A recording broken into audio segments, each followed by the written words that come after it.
Muy bien, y recibimos al senador provincial Ciro Seixas del departamento Rosario. Ciro, ¿cómo están? Bienvenido. Un gusto. Gracias por la invitación. No, por favor. Ciro, bueno, está instalado la necesidad del debate, por lo menos, de la reforma previsional. ¿Hay manera de preservar los derechos adquiridos si esto avanza? A mí me parece, yo te daría vuelta la formulación de la oración, te diría, no hay manera sin garantizar los derechos ya adquiridos de los trabajadores. Y es algo que yo entiendo que el gobierno ha escuchado y ha escuchado bien. Nosotros, en mi caso personal, le planteamos al gobierno que los gremios tenían que ser parte de la discusión, cosa que el gobierno creo que también pensaba, porque los incluye. Vamos a separar cómo viene cronológicamente el tema. Primero, el descubrimiento de los números que dan cuenta del déficit que hay en el sistema jubilatorio. Ni siquiera hablo de la provincia de Santa Fe. Esta es una problemática a nivel mundial y pasa con todos los sistemas de seguridad social. ¿Por qué? Por el aumento de los años de sobrevida y por el aumento de los años de sobrevida en óptimas condiciones de salud, que es un fenómeno que en todo el planeta se viene dando. Eso exige a fondo, obviamente, los sistemas de seguridad social para poder contener a las personas que ya no son trabajadores activos. Ahora, lo que llegó y lo que se empezó a discutir, y ya tiene media sanción del Senado, del cuerpo que me toca a mí participar, es la conformación de una comisión que tenga representantes del gobierno, de senadores, de diputados, y hablo de todos los sectores políticos, de los gremios también, y de especialistas en la materia, que no formen parte justamente del gobierno. Y esa comisión va a emitir un dictamen que de todas maneras puede no ser vinculante, es decir, no lo que concluye esa comisión va a determinar cómo va a ser la reforma previsional. Pero lo que yo veo saludable es que se instaló el debate del déficit que tiene al día de hoy, que según el área de seguridad social de la provincia, ya el déficit hasta este momento es equivalente al de todo el año pasado. Y además de esto, el gobierno de la nación, ustedes saben que hace una detracción de fondos que después la tiene que coparticipar, tiene que pagarla, ¿no?, a las cajas de jubilaciones de las provincias. Y en el caso de Santa Fe esto se viene incumpliendo. Y de hecho el único gobierno que lo pagó de verdad fue el gobierno de Mauricio Macri. El resto de los gobiernos no lo pagó. El gobierno de Cristina Fernández de Kirchner dio la orden de que se pagaran los fondos. Ya había una decisión de la Corte Suprema de Justicia y sin embargo no se había hecho efectiva. Cuando está por salir de gobierno habilita ese pago. El gobierno de Mauricio Macri hace algunas propuestas de pago con algunos papeles, con bonos, y después cuando empieza el gobierno de Alberto Fernández se deja de pagar otra vez. Y ahora estamos en una situación que, si me permiten la comparación con lo que está pasando con el sistema de transporte, no vemos un gobierno nacional con ganas de darle al interior lo que al interior le pertenece y a lo que al interior le corresponde de alguna manera. Así que la situación es difícil y además de ir a la justicia una vez más a reclamar la nación, hay que pensar y hay que debatir cómo se reforma la caja. Hablando de reclamos a la nación, tema transporte de pasajeros y los subsidios. Mañana hay un grupo de intendentes que va a ir al Congreso de la Nación. Sí. ¿Esa es la última carta por jugar frente a una Casa Rosada que no escucha, que golpean la puerta? La última carta dialoguista. No nos olvidemos que tenemos la ley de presupuesto y la ley de los combustibles, que por cada litro de combustible que cargamos en el país tiene que distribuirse, coparticiparse a las provincias un porcentaje de fondos que va a nutrir el porcentaje de nación en el Fondo Compensador de Transporte, que además suma los aportes de la provincia y de la Municipalidad de Rosario, que tienen que ser cada vez más grandes a medida que nación se va corriendo. Pero a ver, hay dos leyes que se están incumpliendo y fondos que no se están coparticipando. Coincido con el tono de la pregunta, es la última instancia política, de diálogo. Después tendrá que haber otro tipo de instancia, judicial, posiblemente. Y si este es el camino que se elige, es lamentable, pero la provincia y la ciudad tienen que reclamar lo que les corresponde. Yo quiero recordar que este tema de los subsidios a transporte lo empezó Pablo, aquí en Rosario. ¿Por qué? Porque fue el primer intendente que blanqueó y que reclamó a Nación sin cesar durante la época de pandemia, fue la más dura, porque fue la que más cantidad de gente se bajó del colectivo por los fondos que le pertenecían a la ciudad de Rosario. En ese momento, al interior le daban 15% y la Nación se quedaba con el área metropolitana de Buenos Aires, a la que le daba el 85% de todos esos fondos, más o menos en esos porcentajes. Hoy por hoy, ese 15 o 14 o 16% que había, para todo el interior del país, ya no existe más. Es 0% por el incumplimiento de estas dos leyes. Cuando hablábamos con el gobernador y cuando hablamos con el intendente, las respuestas son muy parecidas en cuanto al vínculo con el gobierno nacional. Es más, el gobernador y el intendente en los reclamos funcionan en tándem prácticamente, están alineados.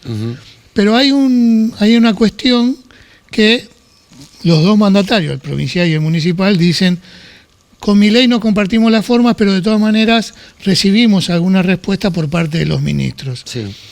Vos estás planteando el tema de que a través del diálogo se están agotando las instancias. ¿Pensás que terminaría este contacto pendular con el gobierno de Milei si se rompe? No se puede terminar del todo porque formamos parte, digamos, del mismo país, pero es que a veces pareciera que no. Y tal vez eso es lo que exacerba los ánimos. La verdad sería una pena que volvamos a tener gobiernos que desoigan lo que reclama la provincia y la ciudad. Nos pasó con la seguridad en los últimos 4 años, que dejaron la peor crisis de la historia y el desastre más grande en materia de seguridad, tanto el gobierno provincial como el gobierno nacional. Está claro que si volvemos a ese tipo de sintonías, vamos a tener todas las de perder. Y por otro lado, yo destaco el cambio de lugar de Guillermo Francos, que fue, además, el funcionario nacional que vino al encuentro de intendentes que se hizo aquí en Rosario. Este reclamo de intendentes que encabeza el nuestro, Pablo Hawking, en Buenos Aires, de alguna manera es continuidad de aquella reunión que tuvieron acá en Rosario la primera vez, para poner en agenda temas comunes. Bueno, ahora van con el único tema de agenda, que es el del sistema de transporte. Para mí no está agotada la instancia, pero sí probablemente estemos ante una de las últimas oportunidades de hablar, de dialogar sobre el tema. Si no, tiene que haber otro tipo de reclamo más enérgico, porque está claro que la situación de transporte no puede solventarla solo el usuario y solo el municipio y la provincia, porque está pensado el sistema al día de hoy, a menos que lo cambiemos completamente, de esta manera, con 3 partes participando de ese fondo compensador. Si hablamos de reformas, la hora de aplicar enmiendas a la Carta Magna santafesina, la Constitución, ¿está cada vez más cerca en el tiempo? Yo lo veo más cerca y me parece que va llegando el momento también de pensar en el esquema que nos llevaría a eso, ¿no? Es un año de elecciones el próximo y tal vez haya que pensar que este año debe definirse si se van a votar miembros de una asamblea constituyente para hacer esa reforma que hace muchos años se le debe a la provincia de Santa Fe. Ni siquiera se termina de adecuar a la reforma de la Constitución Nacional de 1994, que entre otras cosas consagra la autonomía de las ciudades, que es un tema que yo no quiero soltarlo ni dejarlo caer. Al contrario, puede ser una gran oportunidad de ponerlo en agenda. Volviendo al tema de autonomía, porque muchas veces se habla de autonomía y el vecino no entiende, más del departamento Rosario, ¿no? que hay ciudades que tranquilamente pueden ser autónomas. Digo, ¿cuál es el beneficio para el ciudadano común? Tener otra forma de organización y de gobierno, otra forma de administración y otra libertad económica, si se quiere, porque muchos de los recursos Rosario podría constituirlos y manejarlos. Y en un proceso largo, años, podríamos pensar incluso en tener nuestra propia justicia y nuestro propio sistema de educación y nuestra propia fuerza de seguridad. Son herramientas que te empieza a dar la autonomía. Es un proceso gradual, pero hay que pensar en lo que está pasando hoy y qué forma de gobierno vamos a tener en los próximos 20 años. Está claro que la ciudad de Rosario 2024 no es la ciudad de Rosario 1994, ni siquiera 2004, ni siquiera 2014. Hay que pensar en los cambios y cómo se van sucediendo, cómo cambian las sociedades y cómo van eligiendo otras formas de gobierno. Está claro que no tiene lógica pensar en un efecto inmediato, ¿no? No es de un día para el otro, eso es cierto. Y hay que decírselo, pero también hay que decirle a la gente claramente que si la ciudad logra su autonomía, va a lograr darse su propia forma de gobierno, como sucede en la Ciudad Autónoma de Buenos Aires, hoy por hoy considerada otra provincia. Pero ¿cuántos años lleva en el proceso? Bueno, ¿por qué no pensar que eso es posible para Rosario? ¿La coalición Unidos tiene que abrirse a otras fuerzas como la Libertad Avanza, el peronismo, o equipo que gana no se toca?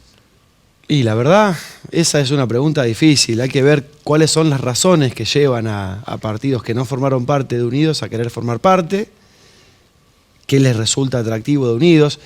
Yo creo que lo que hay que hacer es tratar de exportar Unidos afuera de la provincia de Santa Fe, con su expresión actual o sus equivalencias. Con el gobierno nacional hay temas que son bastante diferentes los enfoques a los que tenemos muchos de los que formamos parte de Unidos. Entonces, a veces ampliar un espectro, una coalición de gobierno, un arco político, bueno, tiene sus límites. Y esos límites creo que tienen lógica. El otro día fuiste noticia porque una expresión tuya vinculada a un deseo, a lo mejor, de querer ser intendente, hizo un ruido bárbaro. ¿Hizo ruido? Hizo ruido. Hizo ruido. Hizo ruido. ¿Es una expresión de deseo? ¿Es un objetivo político? ¿Es una posibilidad concreta? ¿Ya está la campaña? Fuiste como una progresión. Cada vez más, me lo pusiste cada vez más cerca. Tal cual. Mirá, es que hablaste vos de intendencia. Claro, lo que pasa es que sí, una pregunta trae una respuesta, entonces vienen las repreguntas y es lógico. Es lógico. Yo creo que no puede dejar de ser un deseo de todo rosarino o rosarina a la que le interese la ciudad en la que vive y ver qué puede hacer para que sea mejor, ¿no? Ni siquiera para hablar de cambiar las cosas, para que sea mejor. Objetivos cortos y lo más concretos posible y lo más cercanos posible, que creo que eso es lo que está pidiendo la gente hace muchos años. Me tocó verlo desde el periodismo, pero también es innegable que es una tarea difícil, es bastante ingrata porque obviamente es una ciudad muy grande en cantidad de kilómetros cuadrados, en cantidad de personas viviendo, en problemáticas y su complejidad, y que realmente o tiene la autonomía para definir algunas cuestiones o no puede gobernar absolutamente sola. Por eso esto es un buen momento en el que la ciudad está acompañada por un gobierno provincial. Y por lo menos tiene alguna cuestión de ser escuchada cada tanto por un gobierno hasta nacional. En algunos temas hay una buena sintonía. Seguridad es uno, por ejemplo, que antes no lo destaqué. Entonces, no puede no ser un deseo de alguien que esté involucrado, que esté activamente en política, que haya crecido de la mano de un intendente como el que tenemos.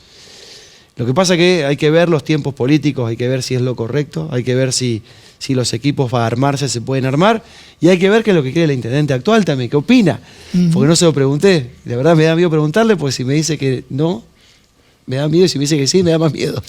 Entonces hay que ver cómo lo vamos midiendo también, porque hay que ser prudentes y no hay que lanzar ni aventurarse a nada antes de tiempo, porque también la gente hace rato ya le viene diciendo basta a las improvisaciones. Ciro, muchísimas gracias. A ustedes, por favor. Seguimos en Hora Política.